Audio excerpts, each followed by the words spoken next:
So good afternoon, everyone. Thank you so much for being here. My name is Tony Morris. I'm chair of our board. I realized I didn't do that last week when we all got together in Westchester to see this same program, and I'm really not as well known as you might think.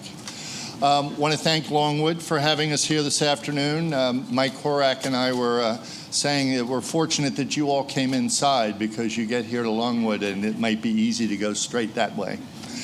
We're going to introduce our panelists after you see the program, and I think you will thoroughly enjoy this TED Talk and be provoked by it.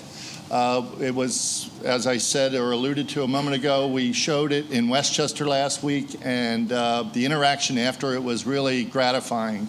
So I hope you all find it equally as gratifying. And welcome, and without further ado, we're going to watch the TED Talk and then we'll introduce the panelists, and Karen's going to help us interact with the panelists. And so will all of you, I hope. Welcome.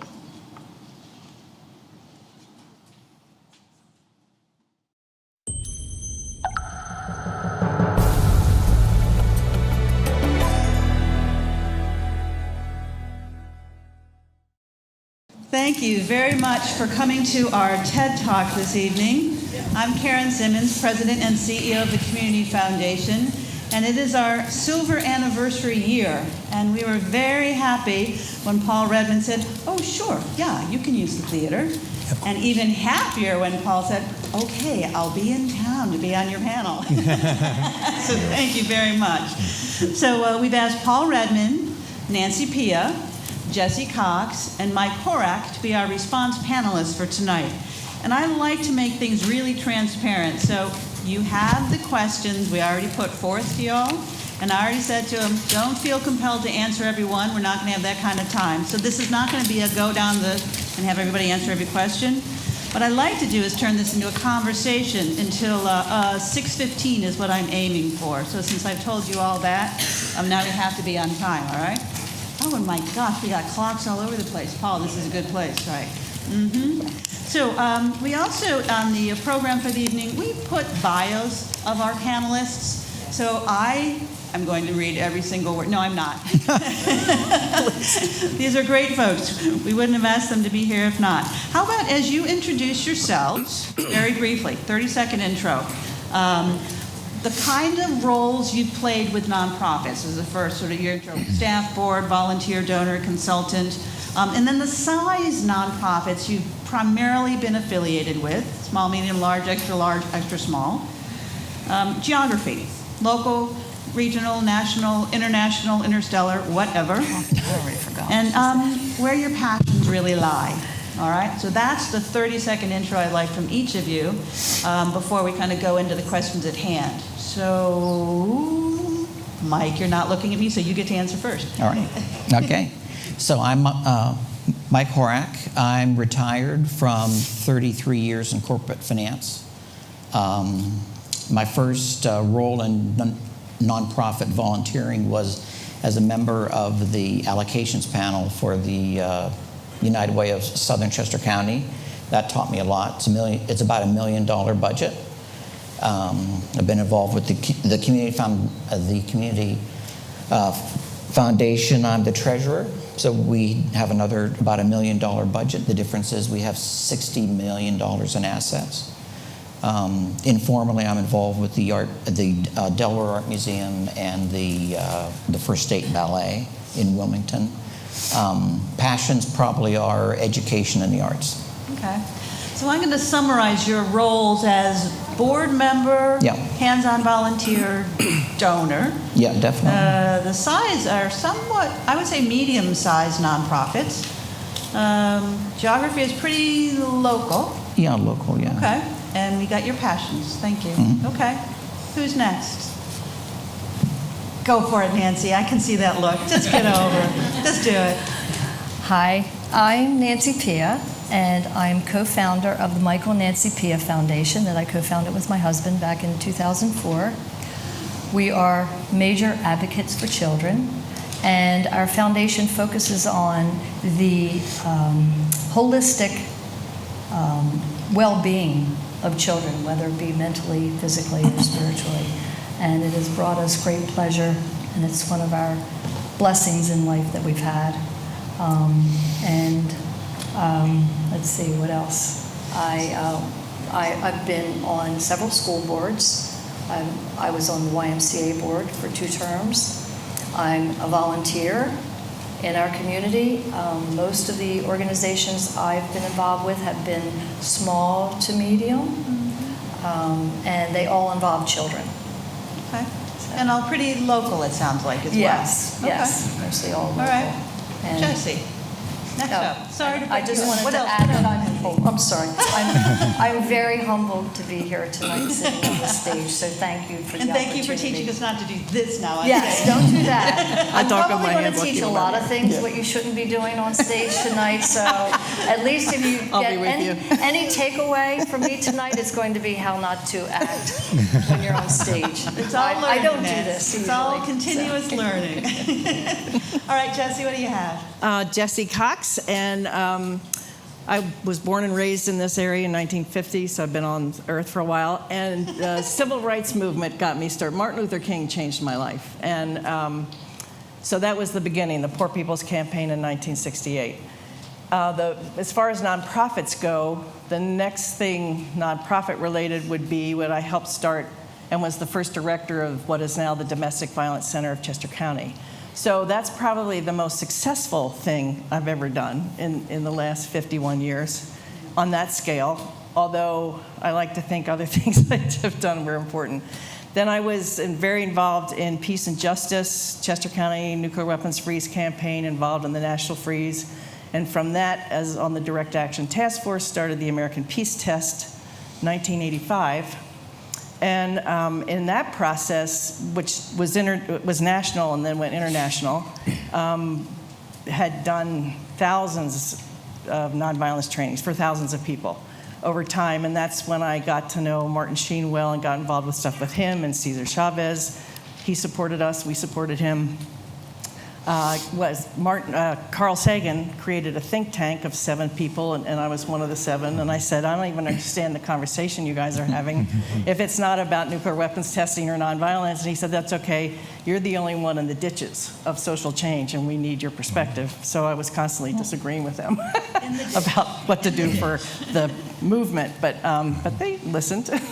Anyway, so lately, I'm really not that involved in nonprofits. The most recent nonprofit was Family Promise of Southern Chester County that I was on the founding board of. But then I left because I realized, because of my age and health and inability to really hit the floor running to raise money, I feel a board is as strong as its weakest member.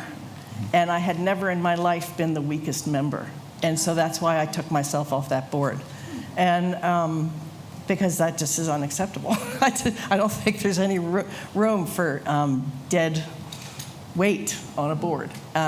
So I left that board pretty early in the process, actually, when I realized I couldn't carry my weight in fundraising. And then I chair Hadley, which I don't have to do any fundraising because it's a will with money. So we just spend money, which is awesome. I've never had the gift of just spending money. It's a lovely way, nice thing to be doing in your 69th year. To cap it in the dishes. All right. So, and we're now at the Chester County Community Foundation. So Hadley was a 501c3, totally connected to Kennett Friends meeting, which is my meeting. And so now we're So now you just have fun with Hadley. You don't do the other stuff. Yeah. Great. Thank you. It's about time. And Paul.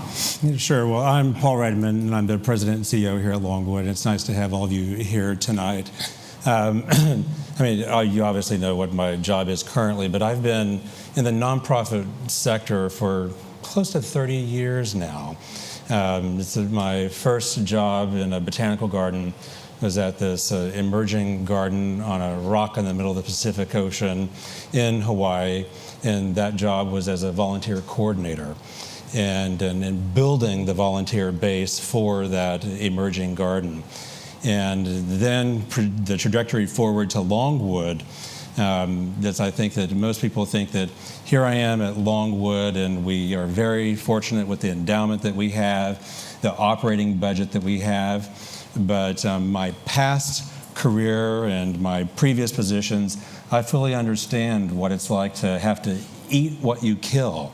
You know, when you're out there, you're fundraising, you're on the street, you're trying to scale up with a small nonprofit.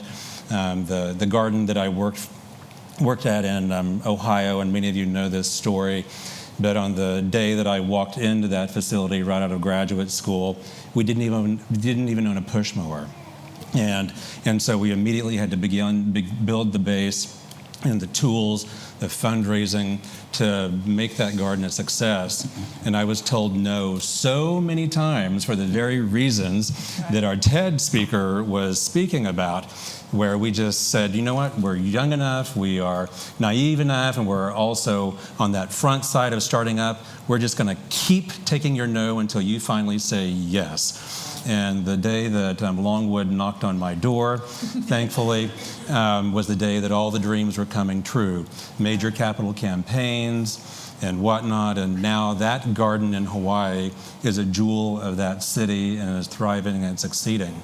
I've lost track of how many boards I have served on.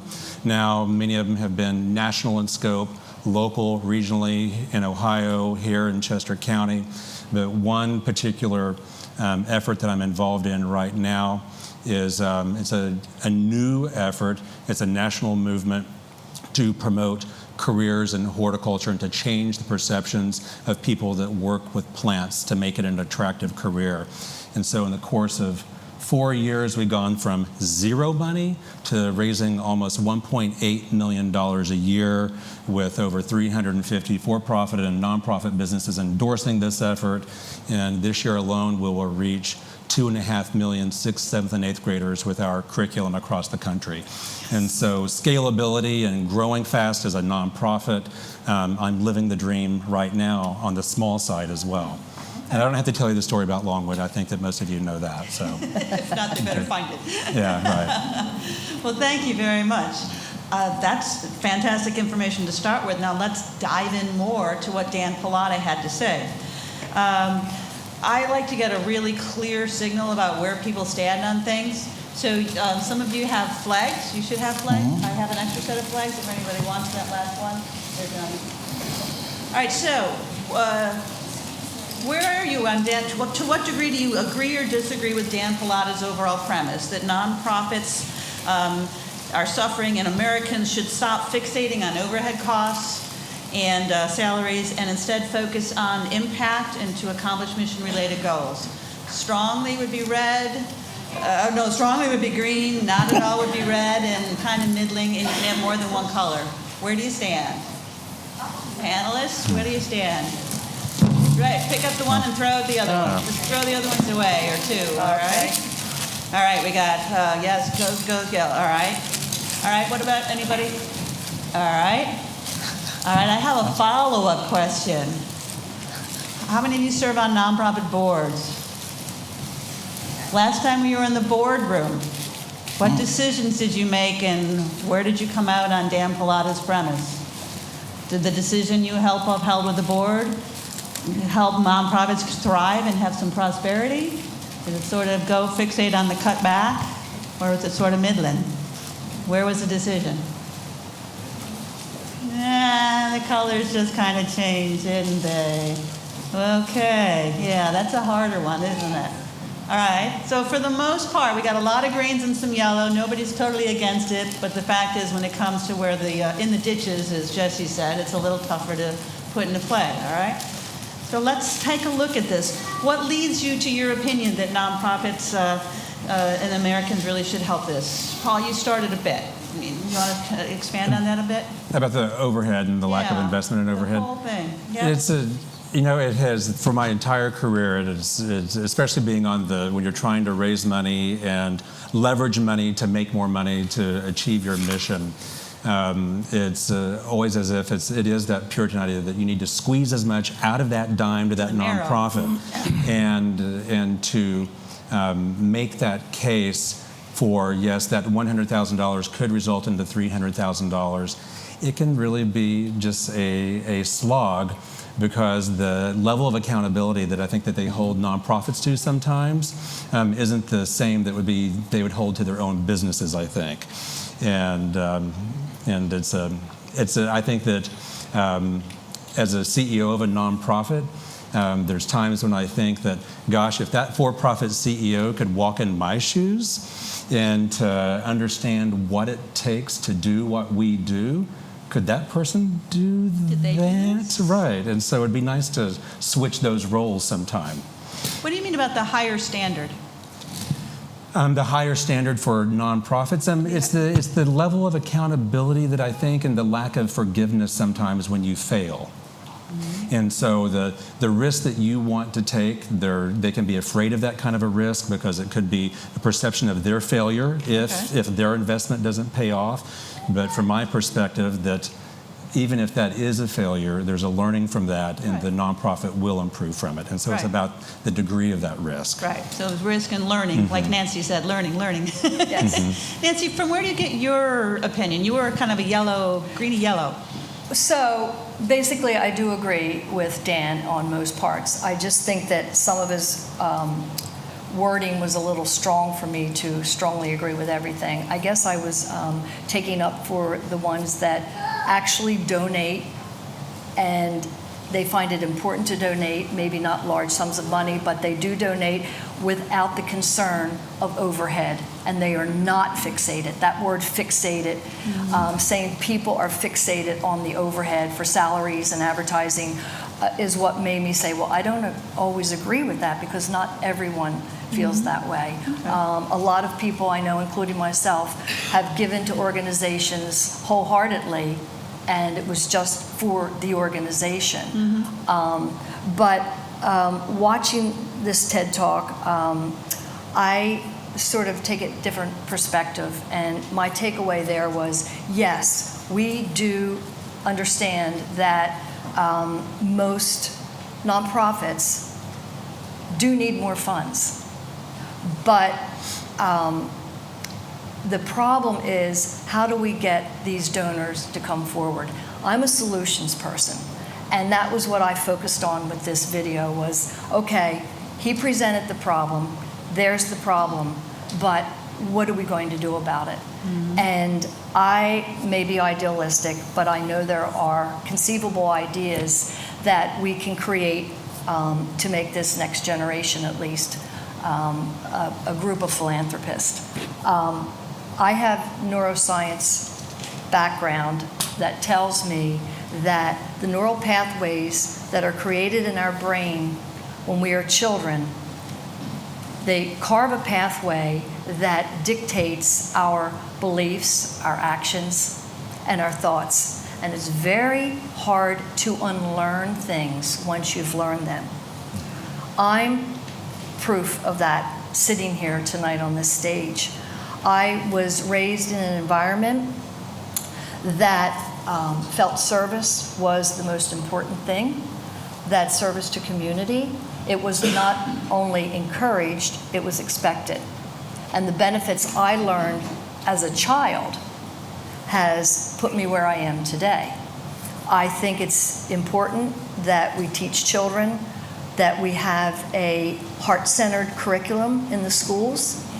I think with heart-centered curriculums, they learn a sense of love for humanity and social responsibility, and make it part of their DNA. That would be how I would like to see our future.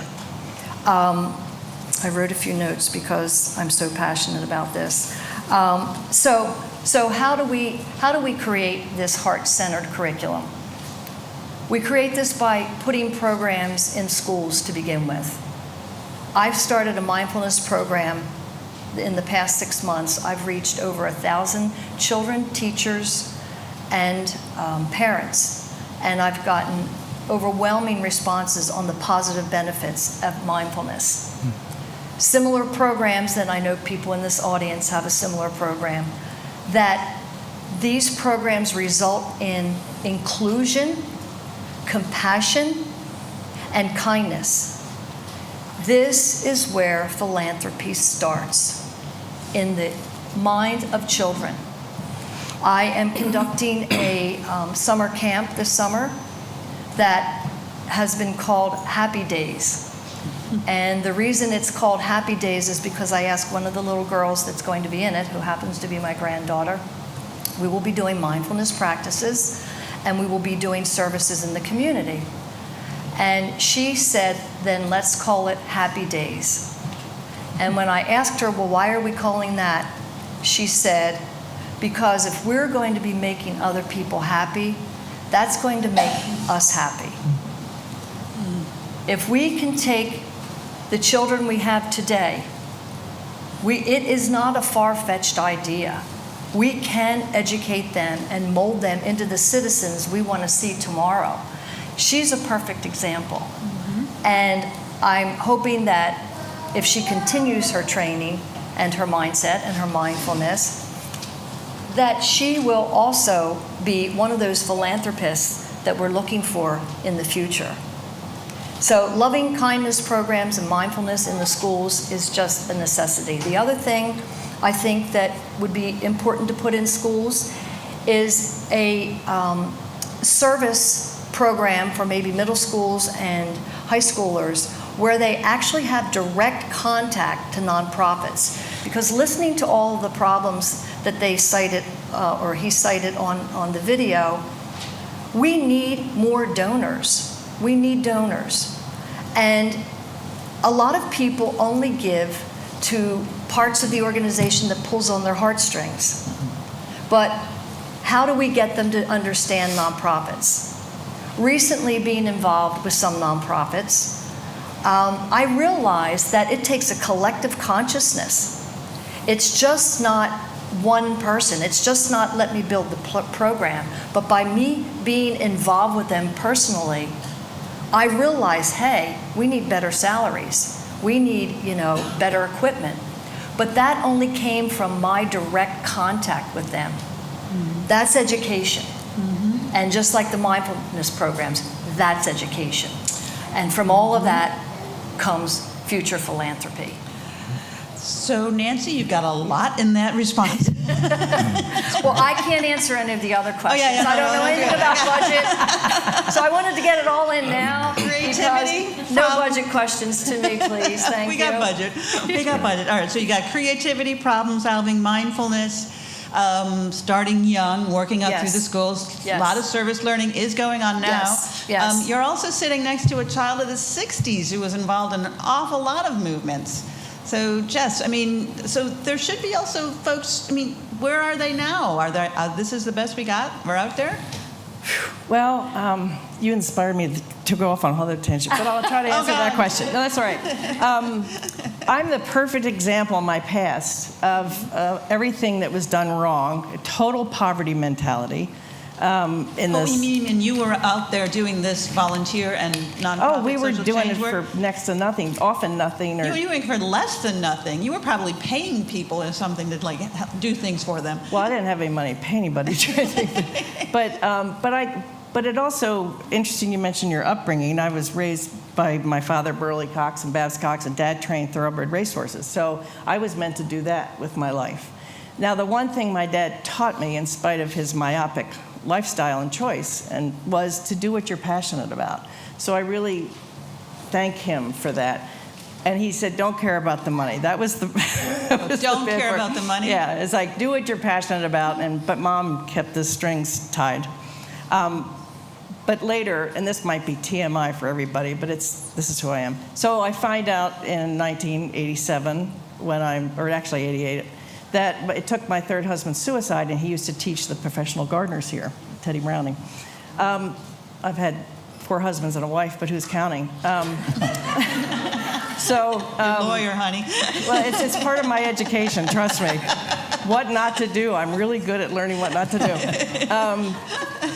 But it took that tragedy to get me into therapy and look at I had already left the American Peace. Well, when he died, I just was like, I need to time out. This is too big. And I was running the American Peace Test with 5 other people at that point. And so I was doing all this national and international nonviolence training. I was like, oh my God, we need to learn personal nonviolence, which is mindfulness and Personal nonviolence self-care. is mindfulness. I was never taught self-care. And in the process of that, doing some self-care and therapy, I realized I had been sexually abused the first 8 years of my life, and I was like, how did I do all this work not even remembering that? You know, so that took me on a whole other path. Fascinating. But I digress. But it's, you know, it's all important, and I think something we forget about nonprofits is there are often a lot of passionate people, but probably all of us are wounded in some way. And so there's a lot of personal work that doesn't get done individually that gets acted out on boards, in organizations, in staff rooms, and connected to that, which I think is at the core of a lot of the problems, is racism, sexism, classism. And I think there's a whole systemic level of the isms that doesn't get dealt with and is part of the problems in the whole paradigm that Dan's talking about and some of the stuff we're talking about. Now, where I'm going is going off too much on tangent, but I have a picture with her permission. LaToya Myers with her daughter should be on this panel, or Jerry Poe. We can have my seat. And LaToya has a chalkboard that she wrote. This was something she did at LCH. And she said that we stop providing charity to folks that need us and start living in community with those in need. There you go. And I think that's a really deep message. And so I'm not answering your question totally. But you've given us some breadth of background and some perspective. That's all right. Well, it's, you know, as I say, I totally agree with Dan. But even though you came from a whole different perspective, in this day and age, you agree now with where he is headed. Totally. And because I mean, you see how it is to sustain it. We got a grant when I was director of the Battered Women's Center for $10,000. I was working 24 hours a day. And we were so excited the Philadelphia Foundation did that for us. Right. But that was 78 when I got the grant. And sustaining it on bone marrow, like you've learned in Hawaii. You just can't keep it rolling. The most I've ever earned was $12,000 for the American Peace Test. And I thought that was great because that was a dream I had. So I got $12,000 a year to do that, which is the most I'd ever earned. So I really have a poverty mentality around finances, and which is not good for healthy nonprofits. All right, and it's actually not something we see a lot of today. People don't sort it a lot of times. But I'm going to turn it over to the investment finance guy. So Mike. Money man, I don't even understand money. This is interesting, actually. Now, Mike, actually, I'm going to, you know what, instead of having you tell me what led you to this, let's flip to some of the other questions, actually. So, a lot of times you come from the for-profit sector and have done nonprofit volunteer board work with mid-sized regional nonprofits, and you've actually made some nice transformations with your latest capital campaign at TikTok. So there was an infusion over the years, which took a lot of time and work. But so how did you see that translation happening? What had to change in maybe the United Way or the Community Foundation or TikTok to make it feel like an attitude of prosperity rather than scarcity? Because there's something that changed in those places when you were there. Right, and so I'm the finance guy, so you expect me to answer it something about dollars or something like that, and that couldn't be farther from the truth. The thing that transformed the last organization I was with was people. Okay. And so even though I think some of his statements are rather large statements and they can be misinterpreted just a little bit, overall I do believe in what he's telling us. The thing that nonprofits lack is instant access to people's hearts. And the reason I say that is this. When we're in the big profit world, so I work for Bank of America, how big can you be, you know? The CEO he gets paid $20+ million a year. However, what we don't want to forget is that they have instant feedback of their own failures. That happens in the form of the stock market. So when you have options and things diving by 50%, that's not a fake. He just lost millions of dollars, and that's an instant criticism of his leadership potential. However, like my past sister-in-law had a great saying, all greed is punished, right? So So you can attract capital instantly if you have the hook of greed along with it. Do I think I can make a 400% return on my investment in Amazon 5 years later? Sure, they can keep my money for 5 years. The nonprofit sector, we don't have that. We have to hook your heart. We don't hook your wallet. So the way I think that we improved, you mentioned TikTok, was to reinvigorate the board with people who have a passion for good governance, a passion for delivering really good education to parents of children who just can't afford it, and then you find the right person to run it. And the last thing that we did before I just rolled off the board because of term limits was to increase the pay level for the chief executive at that daycare, at the educational daycare, because she by herself will make all the difference in that organization's success going forward for 10 to 20 years. And we hit the right person. What she does is more than you can ever expect, and she does it from passion. She comes in the morning going 100 miles an hour. Mm-hmm. And you know, when you're in the corporate setting, you lose that. Because what do? We go to staff meetings. We go to meetings. We get told, no, you can't spend that. No, you have a 20% profit goal. It's really, You know, you get these goals, and they're really A, B, C, D, chunk, chunk, chunk. But in the nonprofit world, you just can't afford to do that. It's not a realistic thing to think that people looking at nonprofits don't look at overhead. Of course they do, but they don't understand the overhead. An early learning center, so what are the teachers? You're going to pay them the same amount, whether you have a 50% utilization rate or 100%, you know, butts in the seats, right?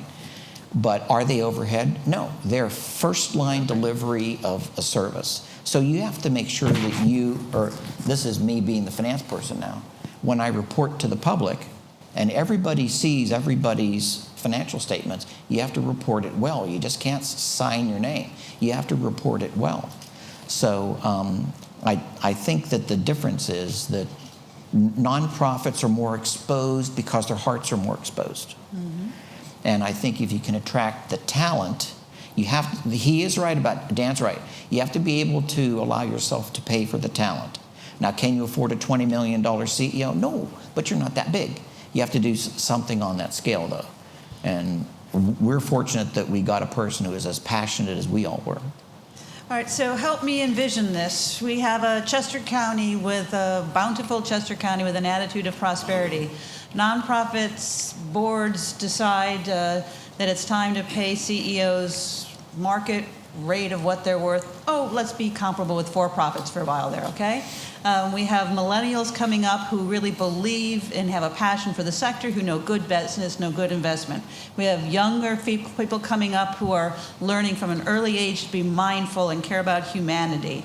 We've got our children of the 60s who are still out there doing good social justice work. What changes at the nonprofit when staff members are actually paid better?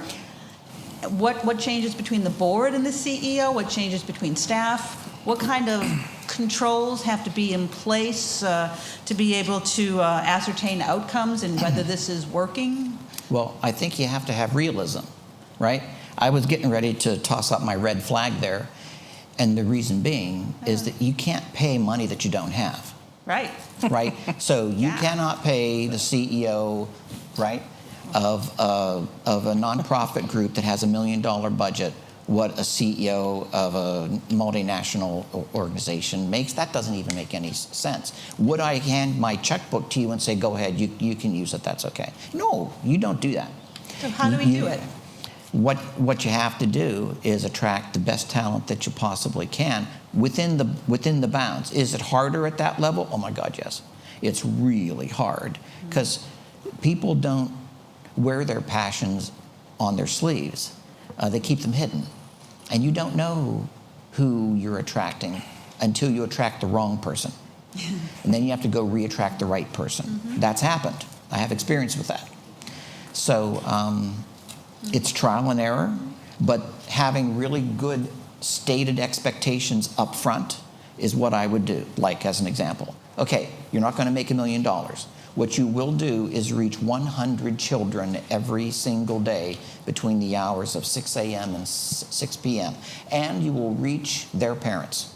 And you will, just in our example, and you will make it possible for a young child who's 2 years old today speaking Spanish to run a business in Kennett Square and have that person employ children from this very school. Now tell me that doesn't make sense, and now tell me that doesn't grab your heart. That's what I would say. So starting to get to some outcome measures overall. Yeah. Okay. It's really hard. It's hard. I mean, because there's no greed motive there. no magic formula. Right. Now, Paul, you've done a tremendous amount at Longwood Gardens over the last, decade or shorter. You've really increased tons of things here. I mean, you can read the front page, but I mean, I know that Longwood has done so much as far as planning overall, really refining and making programs sparkle more, and doing a lot more in the marketing area. There have been tons of changes that have happened here. How do you keep that going? How do you make that happen? There's got to be some naysayers along the way. So how have you had this attitude of prosperity and growth, and how do you keep that growing, pun intended? Well, that's a really great question, but fundamentally, it begins with the alignment of the organization, and the alignment, universally at all levels around the North Star for that organization and what that organization's North Star is. And for us, we spent a lot of time early in my tenure here focusing on what is the North Star for Longwood Gardens. And once we were all aligned around where we were going and what the target was, there's just essentially been no stopping us. And we've been marching in unison, going in the same direction, because we all do have a very clear understanding of what that end goal is and the returns, mission-wise, qualitative and quantitatively, that we want to have.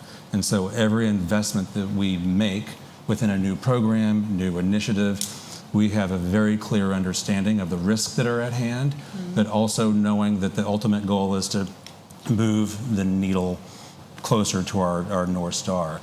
And so success begets success, and so on and so forth. And the flywheel has just been spinning. And it has been, and with that success, that has meant resource availability. And for us in particular, it has been a special focus on diminishing our dependence on our endowment. Right. And so 13 years ago, our endowment was covering 55% of our operating budget. Now it's right around 37% of our operating budget. And our operating budget 13 or so years ago was really dependent upon one season, and that I think all of you know which season that was and is, and it's 6 weeks, and all it would take would be one bad week of weather, and the budget is shot and the endowment draw went up. And so everything that we've been focusing on has been ultimately about preserving that endowment and being very entrepreneurial about how we grow and how that growth is reinvested back into Longwood. I would posit that at Longwood, as well as TikTok, you've had bumps along the way. There had to be people who disagreed with the direction you were taking. And how do you keep that, how do you deal with that? Because to try to go to this much more prosperous attitude, some folks don't like that, or they just disagree. Or did no one disagree and it's all beautiful? No, I think it goes to the planning process. And the measuring twice and cutting once. And so if you really spend the time planning, and many of you who know me know my deep commitment to strategic planning, and that can be the most worthwhile money that any organization could invest in. But in order to make it effective, it begins at the top, and that means the board and the executive leadership to make it happen. That if you do make that investment wisely, the decisions become clear and easy so that there is no conflict. That doesn't mean that we don't debate. about what the priority is and about what the level of investment is, but the idea of what it is we're wanting to accomplish doesn't change at all. And I think with a small group now, small nonprofit, there is no planning. At least it's invisible. Now, there is planning, like you said, Paul, at every board meeting. You know, every one of those directors is there for a purpose. And we rebuild our board by skill set. And everyone is expected to have an opinion. They're expected to disagree until we take the vote. Then we agree. But I think the thing I would say for small nonprofits is communication is the key. You're going to have all kinds of people who don't agree with you because your contribution is at risk. Like if I'm going to be a contributor, I'm not going to get anything back except for what comes back into my heart. So I'm giving you something at risk. So what we have to do is communicate the living heck out of what we're trying to do so that people are, like you were talking about, risk assessment. Risk assessment in finance. People don't think that what they've just done is risky. They think what they've done is good, and there's a reasonable chance of a success. So I think that for tiny groups, communication and over-communication and instant communication and communication before you feel that you've been challenged is key. Okay. I think another important thing for boards, any size really, I don't know huge boards, so I can't really speak to that, is relationships on the board. And there's so many conflict-averse people. And I think a delicious thing to learn is how to sit in the fire of conflict, because that's where some of the best juice comes. And you want to say that again? It is a true. delicious thing to learn is how to sit in the fire of conflict. Yes. That's where all the juice comes. I've done a lot of You work want to remind with, me of that? All right. Okay. It is true. No, really, I've done a lot of work with Arnold Mindell, who is a genius at process work and world work that he has created. And for organizations, his best book is Sitting in the Fire. I have handouts with his stuff. Okay. He deals a lot with race, rank, privilege, conflict. It's brilliant. But I think it's something that people are terrified on boards, and it has to be done. It's not pretty, but it's good. It's good. Yeah. I mean, a lot of Quakers are conflict averse, even though we supposedly are good conflict resolution people. So, you know, you don't have them, you don't have to resolve them, Jessie. Well, that's another conversation. But anyway, I think people forget that relationship is at the key of everything. I don't think there'll be an argument on that one. But that genuine relationships on boards and with staff and with donors and is really important. And so part of that is understanding yourself and taking responsibility for yourself and how you move in the world and whatever that wounding I spoke to. I mean, I think all humans have it. I've done a lot of work with groups and movement, expressive arts, and I haven't met a person that doesn't have some kind of a wound somewhere, and that's fine. It's, you know, it makes us who we are. But understanding ourselves and taking responsibility for our own issues or privilege or whatever is running in our being can radically affect how we work on a board or in a staff. I just think so much of that is pushed aside because we have the work to do. And it's like if we don't do our work, that work is going to be hurt, in my opinion. I think it's a big piece. Nancy, you want to add to that? Yeah, when you were saying about everyone has wounds, I see too that with our wounds, sometimes that is what is our motivation to reach out and to help other people who are also wounded. You know, I think this whole charity thing that we're talking about, I think getting a solution, it's really an internal problem to get people to give more, and we can't assume that we can heal it externally. It has to come from within each person, and they talk about their wounds, and they talk about who they want to help, and they reach out. And if we all can heal internally, I think it's going to make for a better world, obviously. And that was one of the things I was saying about with the heart-centered curriculum in schools. This is something that children learn how to deal with. And so... That's great. Yeah. I'm wondering if folks out there have things they're thinking about or would like to add to the conversation. I know it's a little hard in the theater, but Beth Kralis has a mic. Does anybody want to add some perspective to this conversation? Oh, Robbie Healy. Come on down, Beth. Go on up.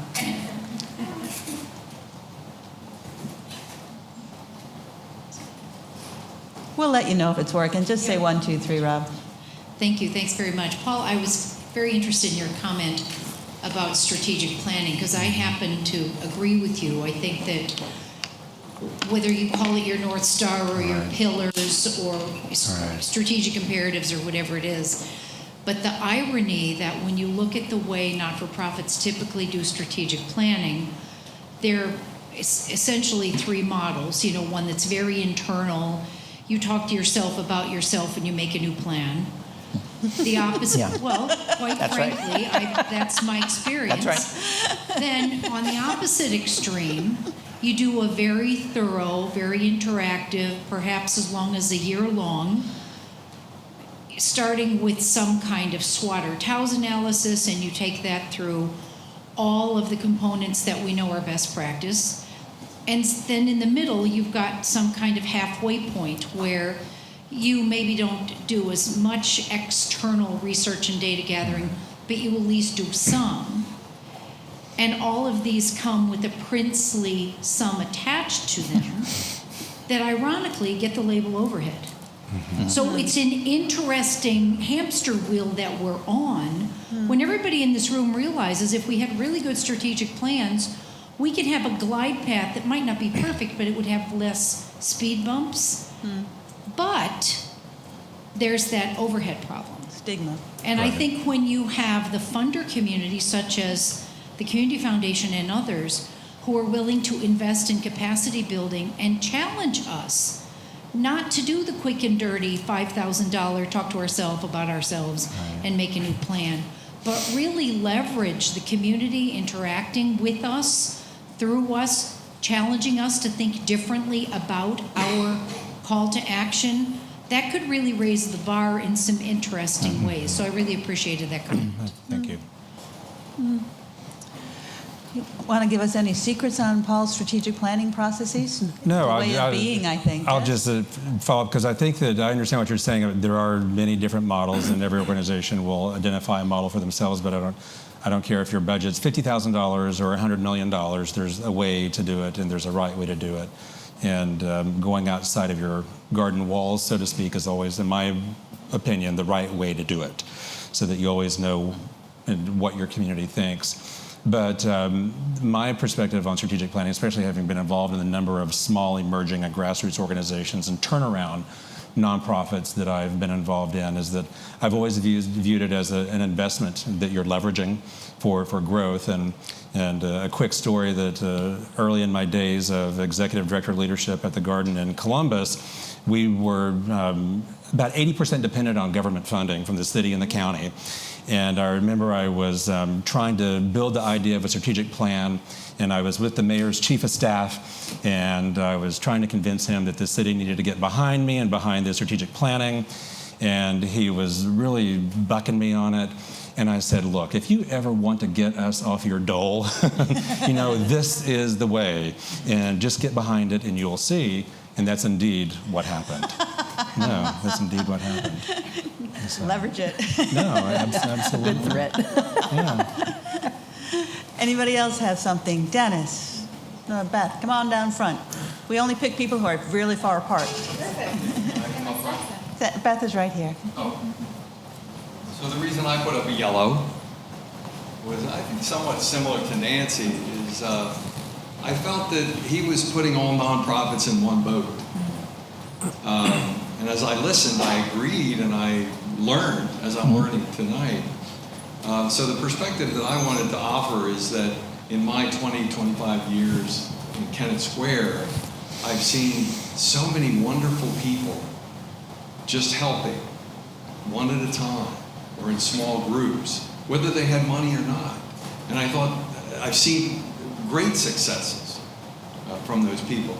And I think that as you were talking about people with passion, there are people that I know and you know who have chosen passions, knowing they're not going to make much money. Musicians, artists. So I don't think they're really in it to make money, but they're part of the fabric of all of this. So I just wanted to add those thoughts. I think not being in it to make money is one thing, but not having your staff be able to apply for welfare is part of that as well. So talk about this last question, if you could. Envisioning a Chester County where generosity flows and the charitable sector is strong and philanthropy is abundant. Really, my question is, what changes need to happen to make that possible here? We get a general sense maybe of what it'll feel like, but what can we do? Any ideas from anybody? I kind of think it does exist. It does in pockets, I would say, in pockets. No, I think it does exist. Yeah. So my focus pre-retirement was Delaware. That's, even though we live in Chester County, we've always worked in Delaware. The dollars are bigger. They're very big. They can be very big, especially when a couple premier organizations were very powerful in Wilmington. But I think that the dollars, I mean, my experience, I don't know. Please. I feel like after serving on our board now and being closer to people who have a foundation of their own. And what is that? It's just a family who's looking to make some kind of an impact.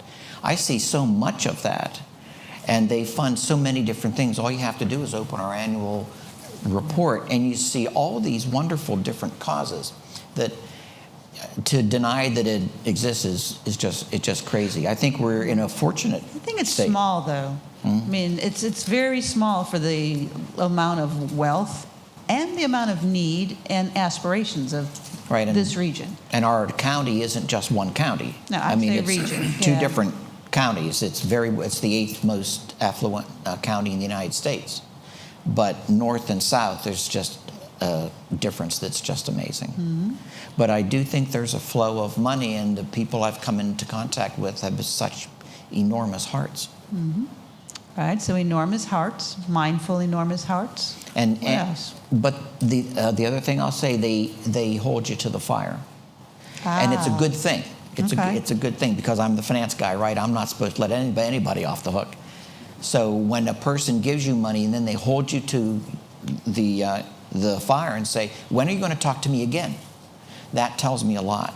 Like, I have a responsibility. When are you going to talk to me again? How am I Exactly. going to know this is productive? Let's I'm keep going to talking. understand the impact. Right. And it makes you more responsible inside, too. I just can't take your money and then not talk to you again. Oh, wait a minute. No, wait a minute. You have an emotional attachment to this. Okay. And it's not just because you wrote the check. There's an emotional attachment there.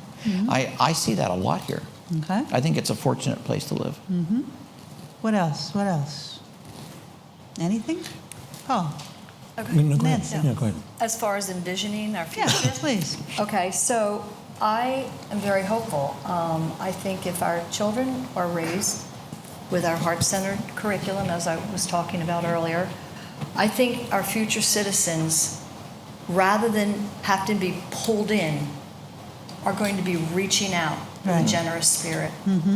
We're going to have so many philanthropists. If we raise our children now, if we take care of these delicate little beings, we will reap what we sow. And what we do with them, our future, we can choose what our future looks like. We can choose that in the work that we're going to do today with our young people. And I envision future citizens as asking themselves, not, shall I serve? But rather saying, who shall I serve? Now that would be a real social innovation. Yeah, that's good. So, Karen, one thing that I would add is that Don't finish. So, Karen, one thing that I would add that I would hope to see, and the potential is totally there, is the level of impactful philanthropy in Chester County, such as what Longwood's founder Pierre DuPont had. And to me, that is just the ultimate in impact, because he had a very clear vision of what he wanted this organization to be, and that's where he made his investment. and look what we're doing today, and look how that has rippled out into the community in so many ways. And too often, whether it's sitting on boards of other nonprofit organizations or in the position of giving away money, the tendency more often than not is to say, I have my $500,000, let's do 50,000 here, 20,000 here, and another 10,000 here. That's great, because what's impactful to one nonprofit may not be as impactful to another. But really thinking about where you can make the biggest and highest and greatest impact with those dollars on those terms and on a scale that like Pierre DuPont did. Because just think of if there was that kind of vision behind nonprofits in arts and culture or whatever it is in this county, whoa, I mean, it'd be huge. So vision, mindfulness, kindness, focus, impact, relationships, it's all there, and just how to make it keep growing and growing and fostering that growth. All right, this is the start of a conversation. I promise you 6:15. I'm 2 minutes late, please. But thank you for being with us this evening. Thank you for hosting this event. I do believe there's plenty to eat, drink, and be merry, so I appreciate it all. Thank you. I also want to let you know that if you are on a nonprofit board, we made a decision at the Community Foundation the other day that it's kind of hard for you to be a profit on your own land. So if you want any of our Community Foundation staff to come to a board meeting, show the Dan Pallotta video, and then facilitate a 15-minute discussion, we would be glad to help you get this message out to your boards. Especially before your budget is passed for next fiscal year. So just to let you know, and against Dan Pallotta's better advice, we do this for free because that's a community foundation. All right? So thank you very, very much.